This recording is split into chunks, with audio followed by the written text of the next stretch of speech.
啦，我哋而家咧去到 Andrew Street 啦，我而家想買嘅地方，呢個叫 Andrew Street。咁咧呢度右手呢邊咧就 Burwood Highway 有電車同埋一大馬路啦。咁跟住拐咗入嚟呢度咧，就一開始行 Andrew Street。咁咧我哋 Andrew Street 1號，咁咧街到呢度咧近街呢個就一次好似幾個單位，咁啊遠少少係一個新嘅 apartment 啦。好啦，咁我而家行落去。咁暫時呢度咧都係好有車聲嘅嚇，嘩聲你可能都聽到啦。咁再行落啲咧，已經開始越嚟越細聲啦。咁樣呢個就鄰居357號 Burwood Highway。好，咁啊繼續行落去。呢個就係斜對面嗰個人，都係應該啲大嗰啲舊啲嘅 apartment 啦。呢個就係對面屋嘅個鄰居，陣間可能過去睇下咩事。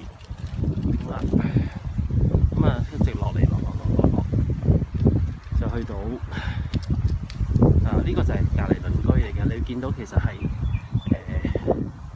有成3-4架車，咁咧就應該係一家有成好大屋嚟嘅，可能啲有5-6人喺入邊住啊咁樣啦嚇。